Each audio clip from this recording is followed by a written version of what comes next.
So to talk about homelessness in Thomasville, I want to preface the whole conversation with how cities are formed and how they operate. Because if you look on social media, consistently the conversation that's held predominantly across the entire community is, why does the city not solve the homeless problem?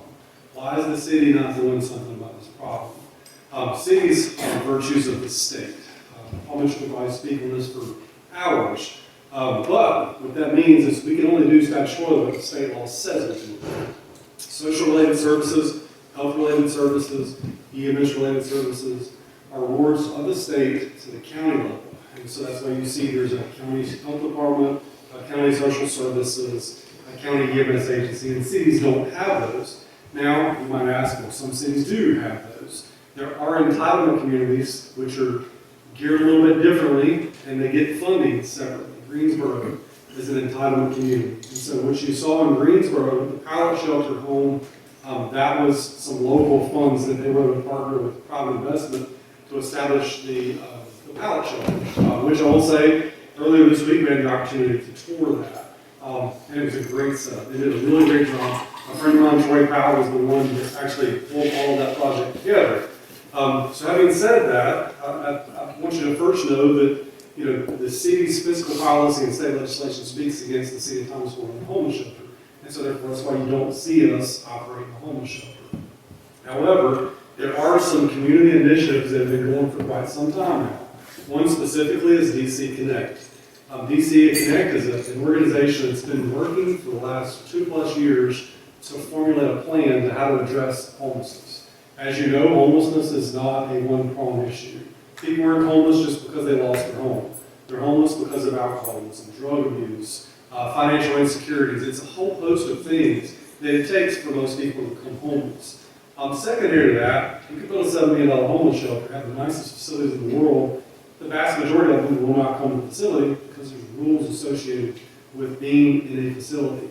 And so we've seen that as a challenge. On a couple of different occasions we've partnered with Heidelberg Church here on Salem Street, Father Storehouse in Thomasville, to offer warming shelters. And it was sort of an emergency management initiative to address really, really cold nights and make sure we provide a place for folks to stay.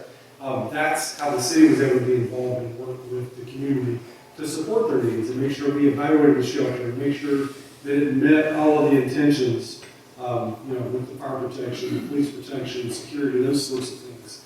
So having said all that, there is an initiative aside from DC Connect. DC Connect is a subsidiary of Davidson County Medical Ministries. Sandy Baldwin, they hired an executive director. And what DC Connect does is when someone gets out of prison, or someone has homelessness, or someone has financial insecurities, they can go to DC Connect, and DC Connect is going to connect them to all of the community partners and resources and community help. So, more importantly, here in town, we're in a ward with Father Storehouse. Many of you may know her or have heard of her organization. She's been active. She operates off volunteer dollars. This year, she contacted me and says, "Hey, I'm serious. I want to do something about homelessness this year." I'm like, "Great, that sounds good. How can we support you? How can we help?" And so she has taken this initiative on through the Father Storehouse. Her current location is the building on National Highway just past Unity Street, and there's an empty bank building beside of it. So all our inspectors, I think we had 9 or 12 people in Greensboro meet her at the pallet shelter this week, and when they left there, they met her at this other facility to look at putting the homeless shelter. She's looking at 2 different concepts. That building can be upfitted to provide a sprinkler system inside of it. It's an old bank building, which could house some homeless. Secondary to that, she has the ability in the back parking lot area to put pallet shelter homes. And for those that don't know, it's typically a 10 by 10 up to a 12 by 12 type shelter. They run between $9,000 and $13,000 a piece. She thinks that her total cost after meeting with the inspectors is going to be around $1.2 million. So what she is soliciting the community for donations to go towards this particular project, if she can get 3,000 people to donate $400, that's the $1.2 million she needs to get it off the ground. For her, having it next to her current facility where she already feeds, she already has a ministry, she has showers, she has bathrooms, she has all those accessibility type things available, we feel like she would have a good chance of being successful in her community. As you all know, First Hope of Davidson County is located in Lexington. That's been a challenge for folks that are homeless in Thomasville to have a place to go. So this would be a local initiative in Thomasville that you would see a direct effect from. Does that mean it's going to go to full capacity? Everybody's going to start coming and it's going to cure all the homelessness? No. But it's a huge step in the right direction. We applaud her effort. And again, we're trying to do everything we can to support her in that initiative. So, is that like the one we just saw? I think I saw it on Fox 8, the arc where they used to move out onto the baseball field. I think Rover's been involved in that baseball field. yeah, so that is it is a park in Greensboro, and it was a special needs park.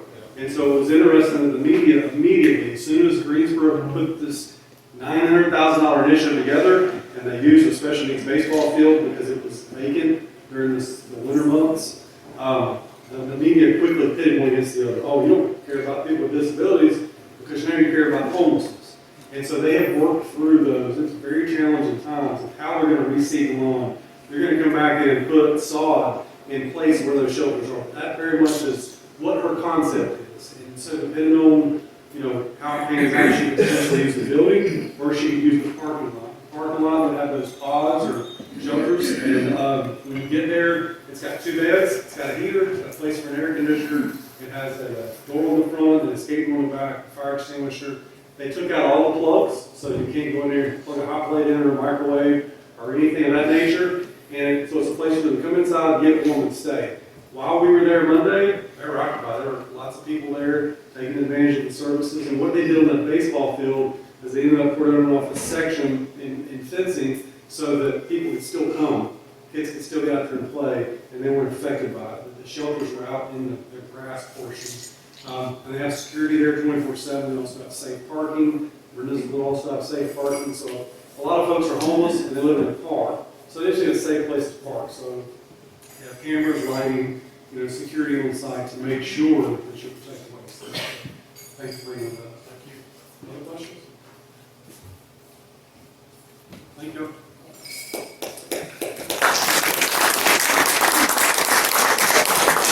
I also asked Beth if she would come up and talk about Home Solutions of Davidson County. Are you all familiar with Home Solutions of Davidson County? It used to be Lexington Housing Community Development. Thank you. CDC's CDC. It was a confusing name because they didn't just do Lexington. It wasn't the Housing Authority because it sounded like it. So Beth, if you'll come up and share a little information about what Home Solutions of Davidson County does in our community.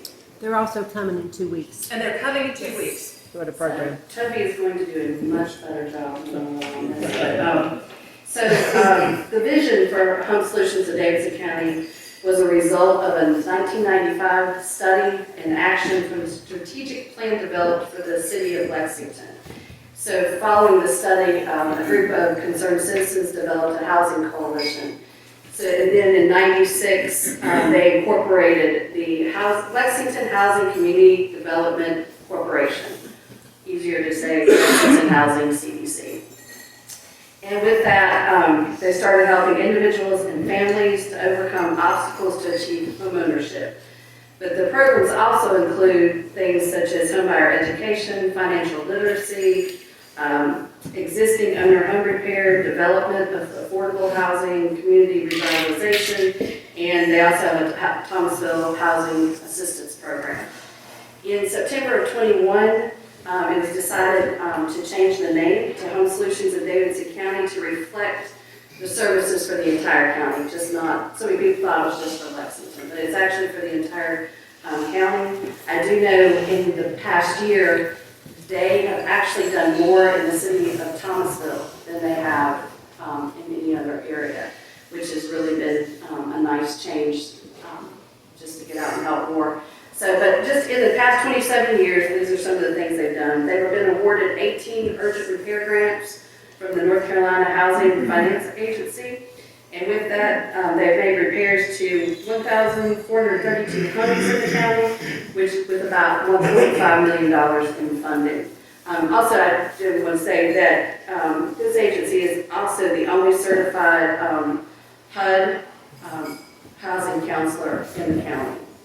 So United Way has awarded 22 grants to them, totaling $281,500, and those grants were used to help with matching funds to help for repairs for the elderly, disabled and veterans, as well as to run some group workshops where, work camps where some young teenagers used to come in the summer, and they help around the county, and they have helped repair 551 homes in the last 11 work camps, and those are every other year, and they have made a community impact of just under $2 million in doing those repairs.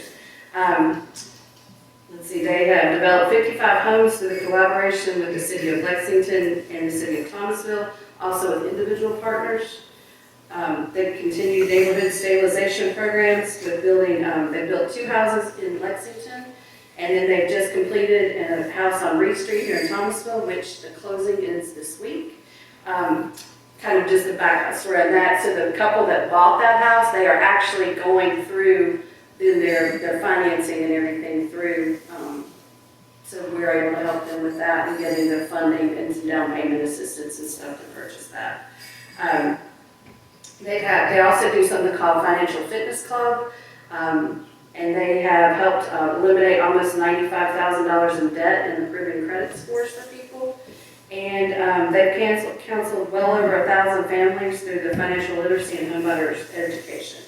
So what they're trying to do is just help people that are in homes stay in their homes, to help do those emergency repairs for elderly and disabled, and then just work with some other organizations such as Habitat in building affordable housing or creating affordable financing for people to buy houses.